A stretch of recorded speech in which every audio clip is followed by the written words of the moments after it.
అంటే దాని వెనకాల చాలా కృషి ఉందండి. ఇప్పుడు పక్కన ఉన్నటువంటి ఇప్పుడు తమిళనాడులో అసెంబ్లీలో సెగలు వచ్చినాయి ఆల్రెడీ స్టాలిన్ గారికి. ఎందుకంటే గూగుల్ సీఈఓ అక్కడ అతనే సుందర్ పిచాయ్ గారు.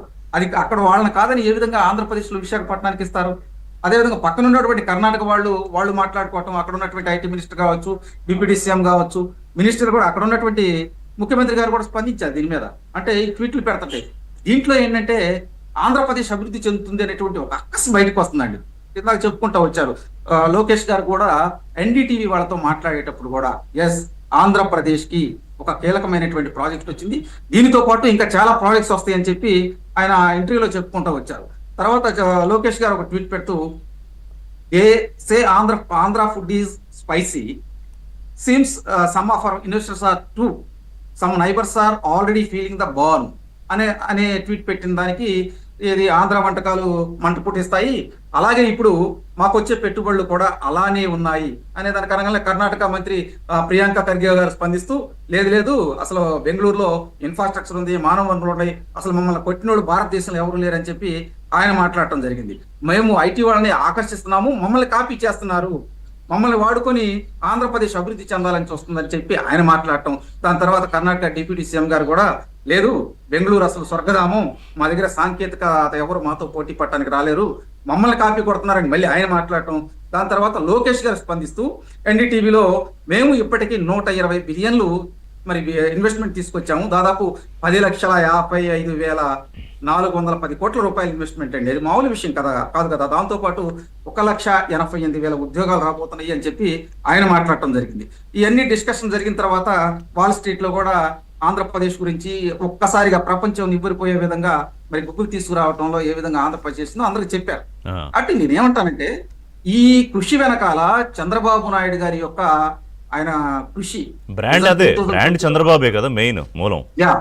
ఇక్కడ ఇంకోటి కూడా గమనించాలండి. చంద్రబాబు నాయుడు గారు అప్పుడు టెలికమ్యూనికేషన్ లో చైర్మన్ గా చేశారు కేంద్రంలో. అప్పుడు తెలుగు రాష్ట్రాలకి కమ్యూనికేషన్ డెవలప్మెంట్ చేయడంలో కీలక పాత్ర పోషించారండి. చాలా ప్రాజెక్టులు తీసుకొచ్చారు. ఆయన ప్రాజెక్టులు తీసుకురావటం వల్ల మైక్రోసాఫ్ట్ వాళ్ళు కావచ్చు, వాళ్ళతో పాటు అనుబంధంగా ఉన్నటువంటి చాలా ఐటీ హబ్స్ మరి ఆ రోజు హైదరాబాద్కి వచ్చినాయి. హైదరాబాద్ బాగా డెవలప్ అయిపోయింది.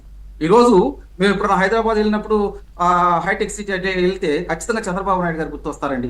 చంద్రబాబు నాయుడు గారు ఆ హైటెక్ సిటీ ఆ పరిసరాలని ఐటీ అభివృద్ధి చేయడం వల్ల పాత బస్తీలో ఉన్నటువంటి చిన్న చిన్న పనులు చేసుకునే వాళ్ళకి ఉపాధి అవకాశాలు. రాజకీయంగా ఎన్ని విభేదాలున్నా అసెంబ్లీ ఫ్లోర్ సాక్షిగా కేటీఆర్ కొనియాడారు చంద్రబాబు నాయుడు గారు.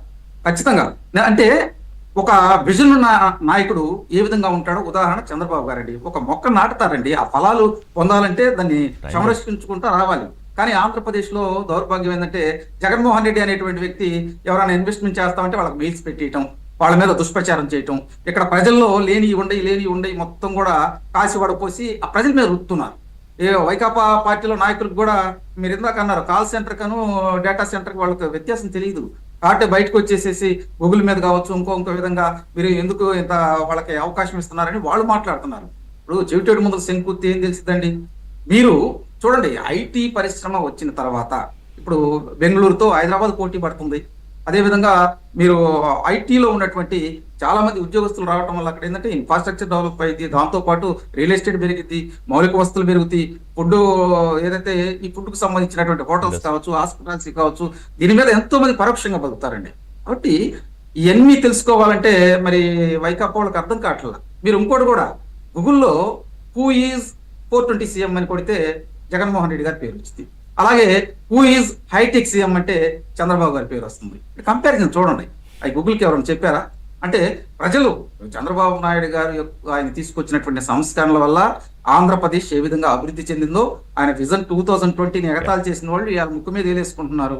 అదే కదా ప్రధాని నరేంద్ర మోదీ గారు కూడా చాలా సందర్భాల్లో చెప్పారు, నాకన్నా ఎక్కువ కష్టపడతారు చంద్రబాబు గారు, విజన్ ఉన్న నాయకుడు, టెక్నాలజీ ముఖ్యమంత్రి. ఆయన నేరుగానే చెప్పారు కదా, గుజరాత్ లో ఆయన మొదటిసారి ముఖ్యమంత్రి అయినప్పుడు ఒక టీమును పంపించాను ఆంధ్రప్రదేశ్ కి అని. అవును, అంటే ఇక్కడ జరుగుతున్నటువంటి ఎన్ని చూసినప్పుడు లేని అపోహలు సృష్టిస్తానికి ఏముంది, ఐటీ యాప్ వస్తే ఉద్యోగాలు ఎక్కడ వస్తాయి అని అంటున్నారండి. అంటే గూగుల్ రావటం వల్ల దాని అనుబంధ విభాగాలు వేల సంఖ్యలో వస్తాయండి. అక్కడికి మీకు విశాఖపట్నం అభివృద్ధి చెందిందంటే ఆర్థిక పరంగా మరి వేల కోట్ల రూపాయలు మనకు పన్నుల రూపంలో వస్తాయి. దీంతో పాటు నిన్న లోకేష్ గారు కూడా ఎన్డీటీవీతో మాట్లాడేటప్పుడు మేము అభివృద్ధి వికేంద్రీకరణ, పాలనా వికేంద్రీకరణ అనే అంశాల మీద పనిచేస్తాం. ఆంధ్రప్రదేశ్ను అభివృద్ధి పదంగా ముందుకు తీసుకెళ్తానికి మేమందరం, పవన్ కళ్యాణ్ గారు కావచ్చు, బీజేపీలో ఉన్న